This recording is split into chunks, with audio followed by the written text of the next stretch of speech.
अस्सलाम वालेकुम, यास्मीन उमा खान चैनल में आज हम बनाने जा रहे हैं मीठी टिक्कियाँ। वैसे तो रजब का महीना चल रहा है तो इस महीने में कुंडे भरे जाते हैं, तो रजब की टिक्कियाँ भी बोलते हैं इनको।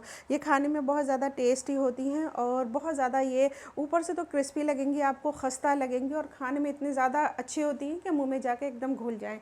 तो इसको बनाने के लिए मैंने यहाँ पर सबसे पहले एक बर्तन ले लिया है। इसके अंदर लेंगे हम हाफ़ कप के बराबर सूजी। तो इसे हम इस तरह से छान लेंगे ताकि अगर कोई इम्प्योरिटी है तो वो बाहर निकल जाए।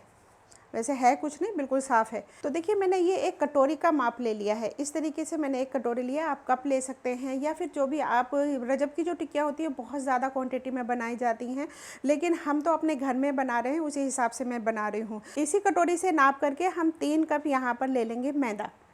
तो पहले मैंने एक ले लिया, इस तरीके से हम इसे छान लेंगे। अब ये दूसरा बाउल भी हम इसी तरीके से छान लेंगे। देखिए इसमें इतनी सारी ये थोड़ी थोड़ी सी गांठें हैं, इनको हम बाहर निकाल देंगे। और ये हो गया 3। तो देखिए 3 बाउल भरकर हमने ये सारी चीज़ें ले ली हैं। 3.5 बाउल भरकर हो गई हैं क्योंकि आधा कप हमारी सूजी भी थी। अब इसी के अंदर हम 2 से 3 टेबल स्पून के बराबर ऐड कर लेंगे सफ़ेद वाले तिल। ये ऑप्शनल है, अगर आपके पास में हो तो आप ऐड कर लें, अगर ना हो तो इसकी कोई ज़्यादा ज़रूरत नहीं होती। और इसी बाउल से नाप करके हमने यहाँ पर हाफ़ नारियल लिया था सूखा वाला, उसको हमने ग्रेट कर लिया है बारीक साइड से, ये हम ऐड कर लेंगे। 1 टीस्पून ऊपर तक भरकर हम इलायची पाउडर ऐड करेंगे और हाफ़ कप के बराबर हम यहाँ पर घी ऐड कर लेंगे। तो घी को मैंने हल्का सा मेल्ट कर लिया था, जिसकी वजह से ये हमारा थोड़ा सा मेल्ट किया हुआ है और थोड़ा सा हमारा ये ऐसे ही है, तो थोड़ा सा मैंने बचा दिया है। पहले हम इन सारी चीज़ों को अच्छी तरीके से मिक्स कर लेंगे। तो देखिए मोइन हमारा एकदम से परफेक्ट है। मैंने इसमें थोड़ा सा और ऐड कर लिया था, तकरीबन 1 टेबल स्पून के बराबर बच गया है। और अब इस तरीके से आप इसको इस तरह से देखेंगे तो ये एक लड्डू की शक्ल में आ जाना चाहिए, बस ऐसा ही हमें चाहिए। अब इसे रख देते हैं हम साइड में। तो देखिए यहाँ पर हमने पैन लिया है, इसके अंदर हम 1 बाउल भरकर चीनी ऐड करेंगे। वेट में अगर आप ये देखेंगे तो ये 300 ग्राम के बराबर है और इसी के अंदर हम हाफ़ बाउल के बराबर दूध ऐड कर लेंगे। अब इसको हम पकाने के लिए रखेंगे। इतना पकाना है इसको कि चीनी आपकी अच्छी तरीके से मेल्ट हो जाए, सिर्फ इतना ही पकाना है, इससे ज़्यादा नहीं पकाना। दूध और चीनी को पकाने से होगा ये कि आपकी जो पूरियाँ हैं वो फटेंगी नहीं ऑयल के अंदर जाकर और ऑयल को भी बहुत ज़्यादा ऑब्जर्व नहीं करेंगी। कुंडे जो इसी तरीके से बनाए जाते हैं। तो अब इसको हम पकाने रखते हैं और चीनी को मेल्ट हो जाने तक सिर्फ पकाएंगे। तो देखिए चीनी हमारी एकदम से मेल्ट हो गई है, बस इतना ही हमें कुक करना था, इतना ही हमें कुक करना है। इससे ज़्यादा करेंगे तो फिर इसमें चाशनी बनने लगेगी।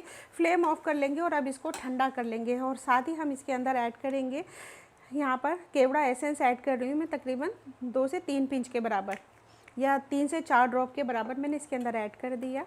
फ्लेम ऑफ कर लेंगे और इसको ठंडा करके आटा गूँधेंगे। तो देखिए हमने जो चीनी का मिक्सचर बनाया है, इसमें आप उंगली इस तरीके से डाल कर देखिए, अगर ये बर्दाश्त कर पा रही है इसका मतलब बिल्कुल आपका जो मिक्सचर है एकदम से तैयार है आटा गूंदने के लिए। अच्छा, इसे आप थोड़ा थोड़ा करके भी डाल सकते हैं, बहुत सारा एक ही बार में ना डालें, इस तरह से आप।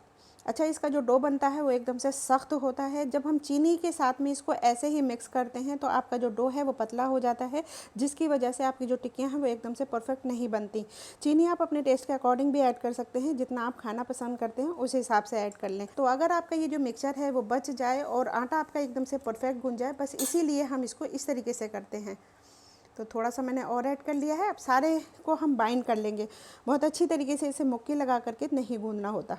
तो देखिए थोड़ा सा हम इसके अंदर और ऐड करेंगे क्योंकि अभी पूरी तरीके से बाइंड नहीं हुआ है। ये हमारा जो डो है वो पूरे अच्छी तरह से बाइंड नहीं हुआ है। इसे आप उंगली डाल करके चेक कर लें, अगर आपकी उंगली बर्दाश्त कर रही है इसकी गर्माहट को तो इसका मतलब ये है कि ये डो बनाने के लिए एकदम से परफेक्ट हो चुका है।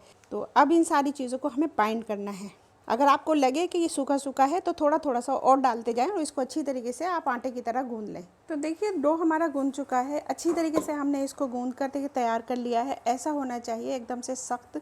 अगर ये सॉफ्ट होगा तो फिर आपकी जो पूरियाँ हैं वो तेल में जाके बिखर सकती हैं। तो इस तरीके से आपका ये सख्त होना चाहिए। अब इसी के साथ साथ देखिए जो हमने जो चीनी वाला दूध था हमारा तकरीबन 2 टेबल स्पून के बराबर ये बच गया है, तो इसे हम एक साइड रख लेंगे, कहीं और यूज़ हो जाएगा। अब हमें क्या करना है कि इसकी पूरियाँ बना करके हम तैयार कर लेंगे। इसको फ़ौरन ही बनाना होता है, बहुत देर रखने की ज़रूरत नहीं होती। तो देखिए हमने एक बड़ा सा पोर्शन तोड़ लिया है और हम इस तरीके से इसको बड़ा कर लेंगे पहले हाथों से, फिर उसके बाद में हम इसे इस तरह चलाएँगे, रोलिंग पिन से इसे बड़ा कर लेंगे। अच्छा, इसका शेप की आप फिक्र ना करें कि बीच में से एजेस इसके फट रहे हैं, क्या हो रहा है, इस चीज़ की फ़िक्र ना करें, बस आप इसको बड़ा कर लें। और ये बहुत ज़्यादा पतली नहीं होती हैं तो इस बात का भी ख्याल रखें।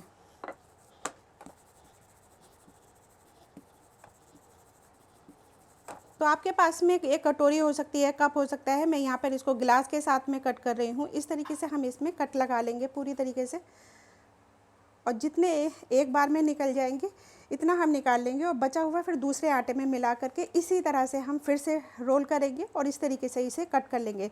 तो पहले हम सारी इसी तरह से कट करके रख लेंगे, क्योंकि हमें एक ही साथ में फ्राई करनी होती हैं ये। तो देखिए यहाँ पे काफ़ी सारी हो गई हैं, इनको हम बाहर निकाल देंगे। तो ये देखिए इस तरीके से हमें सारी निकाल लेनी है। तो आप यहाँ पर देखिए कि इसकी जो थिकनेस है इस तरीके की है, बहुत ज़्यादा मोटी भी नहीं है और बहुत ज़्यादा ये पतली भी नहीं है। बस ऐसे ही हमें बना करके पहले तैयार कर लेनी है, उसके बाद में फ्राई करेंगे। तो देखिए हमने इस तरीके से पूरियाँ बना करके तैयार कर ली हैं। यहाँ पर हमने ऑयल को गर्म कर लिया है, मीडियम हॉट ऑयल होना चाहिए।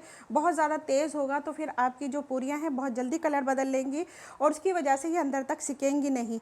इसे हमें धीमी धीमी आंच पर सेकना होता है इस तरह से, और एक दफ़ा में जितनी आ जाएंगी आसानी से हम इतनी ही इसके अंदर ऐड कर लेंगे।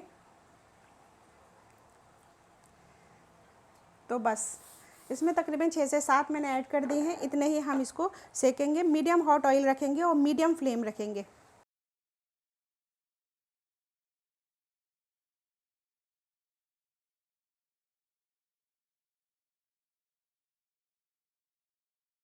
तो देखिए टिकिया को रखे हुए हमारे तकरीबन 2-3 मिनट हो गए हैं। अब इसको हम फ्लिप कर देंगे एक एक करके।